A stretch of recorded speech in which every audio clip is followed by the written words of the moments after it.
31-ci Bakı Enerji Həftəsi çərçivəsində enerji körpüləri yaşıl enerjidən regional inteqrasiya adlı panel sessiya keçirildi və bu panel sessiyada qlobal enerji bazarındakı qarşıda duran gündəm mövzulara diqqət çəkildi və xüsusilə də yaşıl enerji, bərpa olunan enerjiyə keçid məsələləri və həmçinin enerji təhlükəsizliyi ətrafında fikir mübadiləsi aparıldı.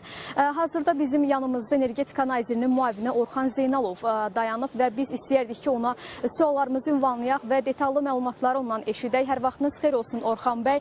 Baxın, qarşıdakı dövrdə enerji sektorunda bizim qarşımızda duran hədəflər hansılardır və bu il enerji həftəsinin Azərbaycan enerji sektoruna hansı gözləntiləri, hansı qatqıları olacaq və hansı əməkdaşlıqlar gözlənilir, bu istiqamətdə sizdən eşidək. Təşəkkür edirəm. Bu ilki enerji həftəsi olduqca vacib tədbirdir. Bu il rekord sayda iştirakçı ölkələrdən, şirkətlərdən və beynəlxalq təşkilatlardan iştirak edibdir. Bu Azərbaycanın bir daha artan rolunu göstərir dünya enerji xəritəsində. Bu il Azərbaycan 16 ölkəyə təbii qaz təchiz edir və Avropaya rekord həcmdə təbii qaz ixrac olunub. Eyni zamanda biz yeni regionlara, o cümlədən Suriyaya, Türkiyə vasitəsilə qaz ixracına başlamışıq. Yeni ölkələrlə danışıqlar aparılır və prinsipcə indiki təlatümlü enerji çətin, dünya enerjisi çətin dövrdə Azərbaycanın orta dəhliz üzrə enerjinin, Azərbaycandan keçən enerji xətlərinin rolu hal-hazırda kritik, vacib səviyyədədir.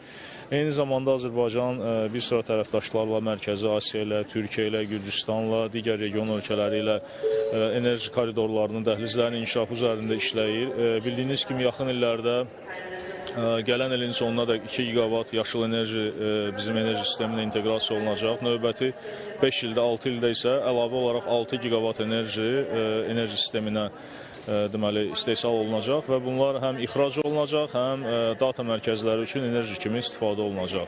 Ümumilikdə hesab edirik ki, bizim tərəfdaşlardan Azərbaycanın artan rolunun təsdiqlənməsi və artan tərəfdaşlıqlar və tərəfdaşlıqların müxtəlif istiqamətləri həm ənənəvi hidrokarbon sahəsində, həm təbii qaz sahəsində, həm yaşıl enerji sahəsində, yeni əməkdaşlıq sahələrində investisiya maraqları şirkətlərdən bunlar hamısı göstərir ki, Azərbaycan enerji təhlükəsizliyini böyük, geniş regionda təmin etməkdə davam edəcək və eyni zamanda biz bu tərəfdaşlıqlar vasitəsilə həm dayanıqlı inkişafı təmin edəcəyik, həm də bizim ənənəvi neft-qaz sektorunda olan 150 ildən artıq təcrübəmizi yeni enerji keçidi, yaşıl enerji sahəsində də uğurla tətbiq edəcəyik. Burada bir daha demək istəyirəm ki, tərəfdaşlıqların rolu böyükdür. Biz bütün bizim partnyorlara, şirkətlərə, ölkələrdən gələn yüksək səviyyəli nümayəndə heyətlərinə təşəkkürümüzü bildiririk və eyni zamanda bütün tərəfdaşlarla işimizi davam edəcəyik. Çox sağ olun. Çox sağ olun, təşəkkür edirəm. Bəli, elə qonağımız Orxan Zeynalovun da dediyi kimi Azərbaycan qaz ixracı coğrafiyasını genişləndirməyə planlaşdırır və bunun üçün də elə Cənub Qaz Dəhlizi layihəsinin genişləndirilməsi üzərində işlər görülür və 2026-cı ildə əlbəttə ki, bu coğrafiyanın genişlənməsi nəzərdə tutulur. Bizim bu saata sizə çatdıra biləcəklərimiz bunlardan ibarət idi. Söz yenidən xəbər mərkəzindədir.